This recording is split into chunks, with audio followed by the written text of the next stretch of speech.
The Matriculation and Star experiment provide evidence for semi-conservative replication of DNA molecule where the two parent strands serve as the template for synthesis of new strands.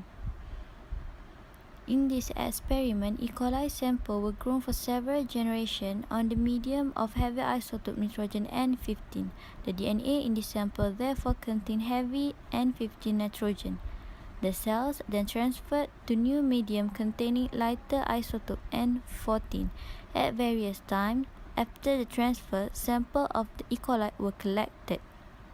The DNA was then extracted and dissolved in the solution of cesium chloride. The samples then spun rapidly in the centrifuge.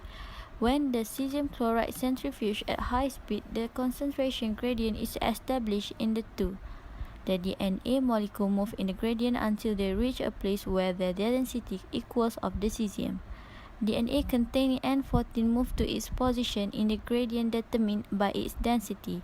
DNA containing N15 is denser than DNA containing N14, so it's sent to a lower position in the cesium gradient. After one generation in the N14 medium, the E. coli sample yielded the single band of DNA with the density between N14 DNA and N15 DNA, indicating that only one strand of each duplex containing N15.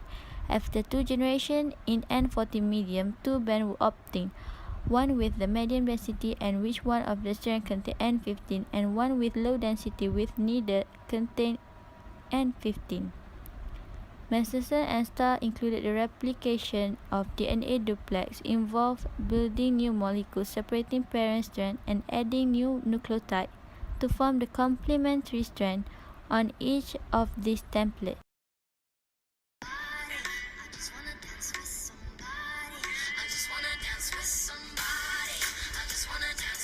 Cells like these prokaryotic E. coli cells replicate themselves quickly and efficiently.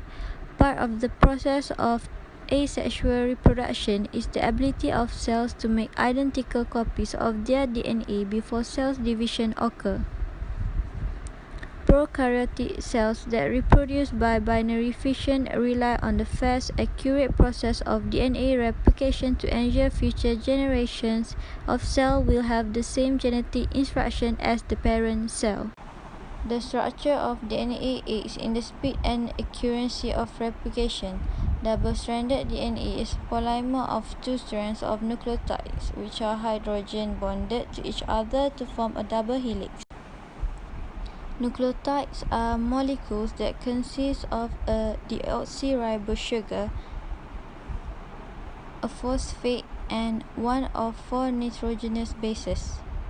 The phosphodiester backbone consists of alternating sugar and phosphate group.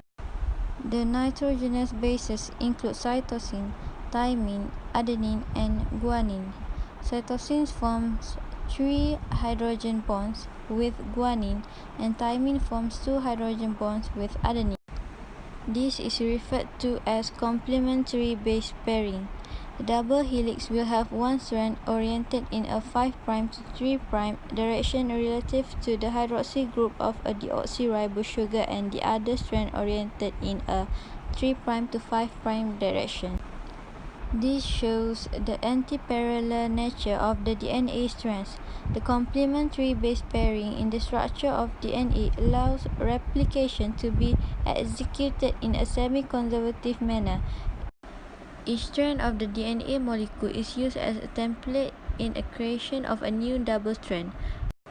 Replication begins with double-stranded DNA being separated, and each original strand, called a parent strand, is used as a template for the complementary base pairing of nucleotides to make two new molecules. DNA replication occurs in the 5' to 3' direction, adding new nucleotide to the 3' end of the newly forming strand. DNA replication will begin at a specific area of the molecule called the origin of replication. The origin of replication denotes the area of active replication called the replication fork.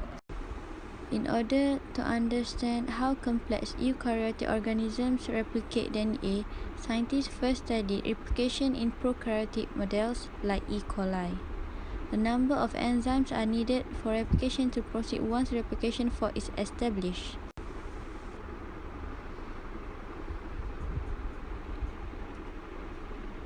Helicase separates the strands of the double helix, and single-stranded binding proteins stabilize the newly single-stranded regions. DNA gyrase is used to make sure the double-stranded areas outside of the application fork do not supercoil. Once the replication fork is stable, DNA polymerase catalyzes the addition of new nucleotides to the growing daughter strand. Other proteins such as beta clams and the clam loadle help hold the DNA polymerase in place on the DNA. Short sequences of RNA called primers have to be paired to the template strands by the enzyme primase because DNA polymerase cannot begin to add nucleotides without a primer. Replication of both strands occurs at the same time, one using continuous synthesis and the other discontinuous. Continuous synthesis occurs on the 3' to 5' oriented parent strand referred to as the leading strand. New nucleotides are added to the 3' and moving continuously towards the expanding replication fork. Discontinuous synthesis occurs at a parent strand that is oriented 5' to 3' called the lagging strand and is completed in segment called Okazaki fragment. Replication on this strand uses primase to add primers ahead of the 5' end of the lagging strand. DNA polymerase III then adds short sequences of nucleotides, the Okazaki fragments, to the primer, filling in the gap.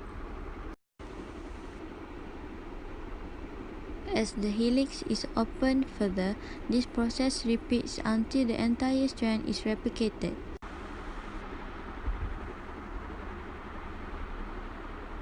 DNA polymerase I replaces the RNA primers with DNA nucleotides, and the DNA ligase is used to ensure the bonding between the fragments and the replaced nucleotides.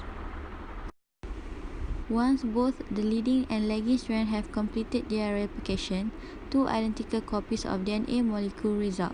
The process of DNA replication allows actively dividing bacterial cells to make sure all daughter cells have the same genetic instruction as the parent cell, allowing them to function in the same manner. Thus, bacterial population can grow, increasing the number of individuals in a colony.